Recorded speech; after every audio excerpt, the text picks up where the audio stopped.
Hello guys, स्वागत है आप सबका हमारे यूट्यूब चैनल दीपक क्लासेस पर। मैं कुलदीप सर आज आप लोगों के बीच कर्नाटक राज्य को लेकर आ रहे हैं। कर्नाटक राज्य बहुत ही इम्पॉर्टेंट हो जाएगा एग्जाम की दृष्टि से। ग्राफिक रूप से जो आप कर्नाटक राज्य को देख रहे हैं, यह कितना महत्वपूर्ण होता है, कितना महत्वपूर्ण स्थान रखता है कर्नाटक राज्य परीक्षा की दृष्टि से। तमाम सवाल बनते हैं, ढेर सारे सवाल बनते हैं। और जब भी कभी एसएससी ने सब एग्जाम कराया है या फिर अभी जल्दी एग्जाम होने वाला, जो रेलवे का एग्जाम होने वाला है, आप निश्चित रूप से ये कर्नाटक से तो सवाल पूछने लाजमी है। ये जो आपको रेड कॉर्नर दिख रहा है ना कर्नाटक में, ये जो रेड कॉर्नर, ये रेड कॉर्नर सिर्फ नहीं है, ये पूरे स्टेट की ये कैपिटल है। ये वाला भाग जो दिख रहा है भाई, ये क्या है? ये बेंगलोर है। बेंगलोर क्या है? कर्नाटक राज्य की राजधानी भी है। तो ये जो कर्नाटक, ये जो बेंगलोर, ये जो रेड कॉर्नर दिख रहा है, रेड कॉर्नर, ये रेड कॉर्नर क्या है? बेंगलोर। ये भारत की सिलिकॉन वैली भी है। इसको हम किस नाम से और जानते हैं? तो सिलिकॉन वैली नाम से भी इसको जानते हैं। ध्यान दीजिएगा, ये कर्नाटक राज्य की राजधानी है, सिलिकॉन वैली नाम से इसको हम जानते हैं। क्या? बेंगलोर। अब इस राज्य के हम निर्माण से लेकर के और अन्य पहलुओं पर हम प्रकाश डालने जा रहे हैं। और बाकी इस पॉइंट से, इस ग्राफिक पॉइंट से हम यहां पे देख लेते हैं कि क्या है यह बेंगलोर कैपिटल है और ये सिलिकॉन वैली नाम से प्रसिद्ध है। आइए, जब बात करते हैं कर्नाटक राज्य के गठन की, कर्नाटक राज्य का जो गठन है 1 नवंबर 1956 को, कब हो रहा है भाई? 1 नवंबर 1956 को कर्नाटक राज्य का गठन हो रहा है। यानी कर्नाटक राज्य का गठन, किसी राज्य का गठन जो होता है किस संविधान के किस आर्टिकल के दायरे में होता है, तो हमने एक बार चर्चा किया था। आर्टिकल 239, 240 और 241, ये 3 आर्टिकल जो होते हैं वर्क करते हैं किसी स्टेट को बनाने के लिए। ये 239, 240 और 241, ये आर्टिकल जो है वर्क करते हैं, किसी भी स्टेट को आप बना सकते हैं या फिर उसको किसी में मिला भी सकते हैं। अच्छा, इसकी राजधानी अभी मैंने बताया पीछे बेंगलोर है। राजधानी इसकी क्या है? बेंगलोर। इस राज्य की अर्थात कि कर्नाटक की कोई अंतर्राष्ट्रीय सीमा नहीं है, यानी कि किसी भी देश के साथ यह सीमा साझा नहीं करता है। जो राज्य की सीमाएं हैं 6 राज्यों के साथ लग रही हैं। गोवा के साथ, महाराष्ट्र के साथ, तेलंगाना, आंध्र प्रदेश और तमिलनाडु, केरल। ये हो गया आपका गोवा, हो गया महाराष्ट्र, हो गया तेलंगाना, हो गया आंध्र प्रदेश, हो गया तमिलनाडु, हो गया और केरल। इन 6 राज्यों के साथ जो है सीमा साझा कर रहा है कर्नाटक। कर्नाटक राज्य की जो सीमा है इन 6 राज्यों के साथ साझा हो रही है। गोवा के साथ साझा हो रही है, महाराष्ट्र के साथ साझा हो रही है, तेलंगाना के साथ, आंध्र प्रदेश के साथ और तमिलनाडु और केरल के साथ। केरल भारत का सबसे शिक्षित राज्य है, इसको भी ध्यान रखिएगा। केरल जो है भारत का सबसे शिक्षित राज्य है। अच्छा, जब बात करते हैं डिस्ट्रिक्ट कितने हैं, कितने जिले हैं, तो ध्यान दीजिएगा कर्नाटक राज्य में कुल 31 जिले हैं। 31 जिले हैं कुल। राजभाषा क्या है? तो कन्नड़ है, कन्नड़ राजभाषा है। कर्नाटक राज्य की जो राजभाषा है कन्नड़ है। और जो राजकीय पशु है हाथी पड़ेगा भैया। राजकीय पशु क्या है? हाथी। और कर्नाटक राज्य का जो राज पक्षी है इंडियन रोलर या ब्लू जे, नीलकंठ के नाम से, वो इसको हम नीलकंठ के नाम से जानते हैं, इंडियन रोलर नाम से भी जानते हैं। अच्छा, राज वृक्ष चंदन है, बड़ा ही महत्वपूर्ण हो जाएगा। किस प्रदेश का राजकीय वृक्ष चंदन है? तो कर्नाटक। किस प्रदेश का राजकीय वृक्ष चंदन है भैया? तो क्या हो जाएगा? कर्नाटक हो जाएगा। क्या हो जाएगा? कर्नाटक। प्रशासन में जब प्रवेश करते हैं, इस प्रदेश के प्रशासन में प्रवेश करते हैं, तो हमने बात किया था राज्यसभा, विधानसभा, विधान परिषद और लोकसभा। भारत में केवल 6 राज्यों में, केवल 6 राज्यों में विधान परिषद है। उन 6 में से कर्नाटक भी है, उत्तर प्रदेश में है, बिहार में है, कर्नाटक में है और भी 3 राज्यों में है। आइए, तो विधानसभा जो है 200, विधानसभा सीटों की जो संख्या है कर्नाटक में कितनी है? 224 है। राज्यसभा 12 है, लोकसभा 28 है और विधान परिषद 75 सीटें हैं। बिहार में भी 75 है, बिहार में भी 75 है। उत्तर प्रदेश में 100 है। ये कहाँ का है भैया? यूपी का। ये कहाँ का है? बिहार का। ये कहाँ का है? कर्नाटक का। लोकसभा सीटों की संख्या 28 है। There are 28 parliament member. वहां पे 28 सदस्य हैं। किसके? तो संसद हैं, 28 संसद हैं। उच्च न्यायालय, कर्नाटक उच्च न्यायालय है भाई। उच्च न्यायालय अवस्थित है कहां पे है? तो कर्नाटक उच्च न्यायालय है वहां पर। आइए थोड़ी और आगे चलते हैं। जिस समय राज्य का गठन हुआ, राज्य का गठन भारतीय संविधान के आर्टिकल 239, 240 एंड 241 के दायरे में होता है। तो जब उस आर्टिकल के दायरे में होता है तो सबसे पहले राज्यपाल कौन है, मुख्यमंत्री कौन है, वर्तमान समय में सारी बातों पर हम एक लिमिटेड डिस्क्रिप्शन करते हैं, छोटी चर्चा करते हैं। तो पहले जो राज्यपाल है जय चामा राजेंद्र वाडियार, जय चामा राजेंद्र वाडियार। और वर्तमान समय में जो राज्यपाल है थावर चंद गहलोत है। प्रथम मुख्यमंत्री केसी रेड्डी भैया, क्या नाम है? केसी रेड्डी। और वर्तमान समय में सिद्धिरमैया जी हैं मुख्यमंत्री। कौन है भैया? कर्नाटक के सिद्धिरमैया जी। आ जाइए, कुछ महत्वपूर्ण बिंदुओं पे हम प्रकाश डालने जा रहे हैं। अच्छा, कुछ लोग कहते हैं कि कैसी जो वीडियोज हैं क्या हमारे लिए सुटेबल होगी। हम बता रहे हैं कि आपको हम उन्हीं बिंदुओं पे प्रकाश डाल रहे हैं। जब परीक्षा देकर आएंगे और वीडियो से आप तुलना करेंगे तो पाएंगे कि पूरी वीडियो में कहीं ना कहीं आपके लिए बेटर पॉइंट मिलेगा। फिक्स है। अभी मैंने पहले ही रेड कॉर्नर की बात की थी, ग्राफिक रूप से मैंने जब बताया तो रेड कॉर्नर की बात किया। तो बेंगलोर को भारत की सिलिकॉन वैली के रूप में जाना जाता है। किसके रूप में? सिलिकॉन वैली के रूप में पूछा गया है। आरआरबी एनटीपीसी में पूछा गया सवाल है कि भारत का सिलिकॉन वैली किसे कहा जाता है? तो बेंगलुरु को आरआरबी एनटीपीसी 2021 में पूछा गया है। भारत का सबसे बड़ा कॉफी उत्पादक राज्य, ध्यान दीजिएगा, कौन सा है भैया? कर्नाटक है। कर्नाटक है। सबसे बड़ा कॉफी उत्पादक राज्य कर्नाटक है। और यह भी पूछा गया है किसमें? SSC-MTS में पूछा गया है। कितना IMP हो जाएगा? SSC-MTS में पूछा गया है। यादगीर, बीदर और गदग कर्नाटक राज्य के जिले हैं। अब ये देखिए, यादगीर ऐसा नाम है कहीं भूल न जाए, बीदर ऐसा नाम है कहीं भूल न जाए, गदग ऐसा नाम है कहीं भूल न जाए। ये कर्नाटक राज्य के जिलों का नाम है। यह सब क्या है? कर्नाटक राज्य के जिलों का सब नाम है। SSC CHSL में पूछा गया है।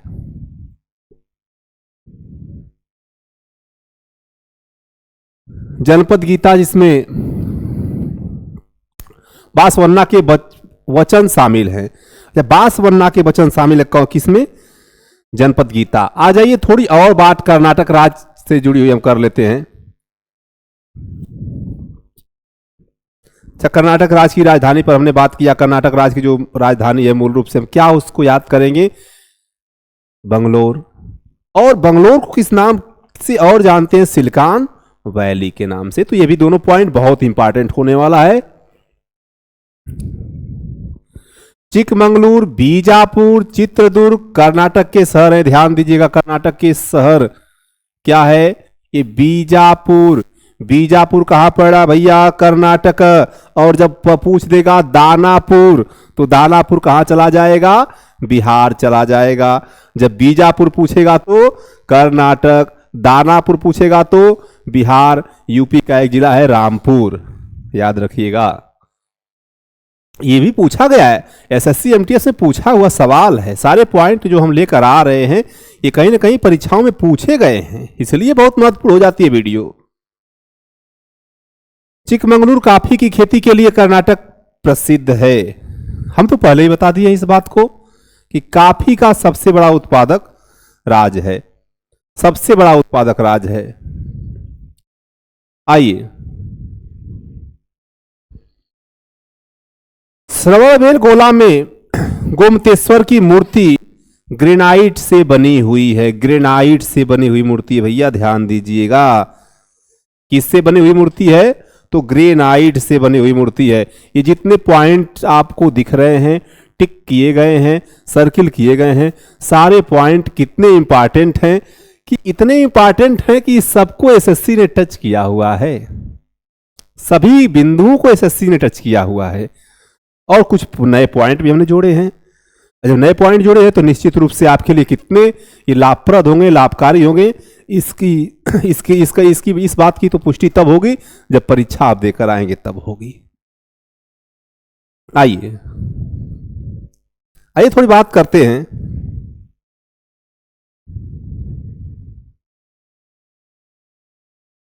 आइए बात करते हैं थोड़ा और कुछ और बिंदुओं पे। हक्की पिक्की और सिद्धि कर्नाटक की विलुप्त प्राय भाषा है। देख लीजिएगा, विलुप्त प्राय मतलब एकदम से खत्म हो जो खत्म होने वाली होती है उसको विलुप्त प्राय कहते हैं। तो विलुप्त प्राय भाषा कौन सी है? हक्की पिक्की और सिद्धि, ये कर्नाटक की विलुप्त प्राय भाषाएं हैं। कर्नाटक की क्या है? विलुप्त प्राय भाषाएं हैं। और इससे भी सवाल पूछा है, एसएससी सीएचएसएल ने पूछा है। किसने किया सवाल भैया? सीएचएसएल ने। थी बड़ी परीक्षा है। अच्छा, पिकलिहाल कर्नाटक की बात है। पिकलिहाल और उतनूर, उतनूर कहां पड़ता है भैया? आंध्र प्रदेश में पड़ता है। ध्यान दीजिएगा, कहां पड़ता है? उतनूर आंध्र प्रदेश में, और पिकलिहाल कहां पड़ता है? तो कर्नाटक में पड़ता है। दोनों बात याद रखिएगा। महत्वपूर्ण नौपाषाण स्थल है। पिकनिहाल के लोग पशुपालक थे। अच्छा, कर्नाटक वाला की बात कहो जो हम कर रहे हैं पिकनिहाल, तो यहाँ के जो लोग थे क्या थे? पशु पालते थे, पशुपाल।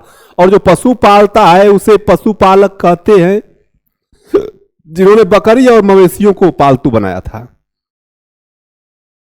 पिकनिहाल के लोगों ने किसे अपना पालतू जीव, पालतू जंतु, पालतू जानवर बनाया था? तो बकरी और मवेशियों को। मवेशी समझ पा रहे हैं? एसएससी सीएचएसएल में पूछा गया 2020 में। थोड़ा सा आगे चलते हैं। देखिए ना, हम उसके अंदर प्रवेश किए हैं कर्नाटक राज्य के, कि उस वहां की संस्कृति को टच किया गया, वहां की सभ्यता को टच किया गया। कंबाला भारतीय राज्य कर्नाटक में आयोजित होने वाली एक वार्षिक भैंस दौड़ है। एक कर्नाटक राज्य में वार्षिक भैंस दौड़ होती है जिसका नाम क्या है? कंबाला। याद रखिए किस राज्य में होती है? तो कर्नाटक में होती है। आइए, अच्छा, हम बात कर रहे थे संस्कृति की, हम बात कर रहे थे सभ्यता की। तो सभ्यता पर तो हमने प्रकाश डाला, सभ्यता पर तो हमने प्रकाश डाला। अब थोड़ी बात संस्कृति की करते हैं। संस्कृति और सभ्यता दोनों एक दूसरे के पूरक शब्द हैं, एक दूसरे के पूरक हैं। और आज भी हम कह लें कि दोनों को डिफाइन करना बड़ा मुश्किल होता है कि what is the culture and what is the civilization. हम दोनों को कैसे डिफाइन करें, बड़ा मुश्किल बात है यह। बाकी हम कोशिश कर रहे हैं यहाँ पे कि हम आपको कुछ इसकी संस्कृति से जोड़ते हैं। देखिए, 506 स्मारकों के साथ भारतीय पुरातत्व सर्वेक्षण द्वारा घोषित दक्षिण भारत में राष्ट्रीय महत्व के स्मारकों की सूची में कर्नाटक सबसे आगे है। यानी कि जो भारतीय पुरातत्व विभाग है, भारतीय सर्वेक्षण विभाग है, उसने जो अपनी सूची निकाली है, उस सूची में कितने स्मारक मिले हैं? तो 506 स्मारक। कहां पे? कर्नाटक में, और इस मामले में कर्नाटक राज्य सबसे आगे है। आइए, कर्नाटक जो है दक्षिण भारत का एक बहुत ही बड़ा राज्य है। भारत के कौन से स्थिति में स्थित, कौन से और स्थित है? दक्षिण भारत में। दक्षिण भारत का एक बहुत ही विशाल राज्य है, या क्षेत्रफल के हिसाब से भारत का 6वां सबसे बड़ा राज्य है भैया, काफी बड़ा राज्य है। इसीलिए तो यहाँ पे लोकसभा की सीटें भी 28 हैं, 220 विधानसभा में, काफी संख्या में है। कर्नाटक में कई महत्वपूर्ण स्थान है, जैसे कि बेंगलोर। बेंगलोर जो है, बेंगलोर वहां की राजधानी भी है, और इसी बेंगलोर को सिलिकॉन वैली नाम से जानते भी हैं। बादामी, मैसूर, बेलूर, श्रृंगेरी और बांदीपुर राष्ट्रीय उद्यान है। बांदीपुर राष्ट्रीय उद्यान है, बांदीपुर राष्ट्रीय उद्यान है भैया, राष्ट्रीय उद्यान है बांदीपुर, ध्यान दीजिएगा, बहुत ही इंपॉर्टेंट हो जाएगा यहाँ पे। अच्छा, ये जो हम बात कर रहे थे सारा सब इंपॉर्टेंट पॉइंट हो जाएगा ये सब। आइए, विरासत स्थल की बात जो हम कर रहे हैं, वहीं से हमारी सभ्यताओं का उद्गम होगा। आइए, कर्नाटक में कई विरासत स्थल हैं, जिनमें से कुछ विश्व धरोहर स्थल भी हैं। विरासत स्थल और विश्व धरोहर स्थल दोनों कर्नाटक राज्य दोनों को स्पर्श कर रहा है। कर्नाटक में कई प्रमुख नदियां हैं, जैसे कि कावेरी नदी, कृष्णा नदी, मलप्रभा, तुंगभद्रा और शरावती नदी। अब ध्यान दीजिएगा, यहां पे थोड़ा और इंपॉर्टेंट हो जाएगा। कावेरी नदी कहां बती भैया? कौसे कावेरी, कौसे कर्नाटक, कौसे कृष्णा, कौसे कर्नाटक। ध्यान दीजिएगा, दो तो कम से कम आपके लिए एकदम से ये मिठाई वाली बात हो गई। कौसे कावेरी, कौसे कृष्णा, कौसे कावेरी, कौसे कर्नाटक, कौसे कृष्णा, कौसे कर्नाटक। आइए, मलप्रभा, तुंगभद्रा और शरावती, ये भी नदियां कहां पर इनका प्रवाह हो रहा है भैया? कर्नाटक में। आइए आगे थोड़ा बढ़ते हैं। कर्नाटक में कई जल विद्युत संयंत्र, जिनमें से एक जोग फॉल्स के पास, कहां पे है भैया? जोग फॉल्स के पास शरावती नदी पर स्थित है। विद्युत संयंत्र है, कौन सी नदी पे है? शरावती नदी पे स्थित है। और शरावती नदी कर्नाटक की जो है, ये बहुत ही प्रसिद्ध और बड़ी नदी है। आप दो नदियों को याद रखेंगे मूल रूप से,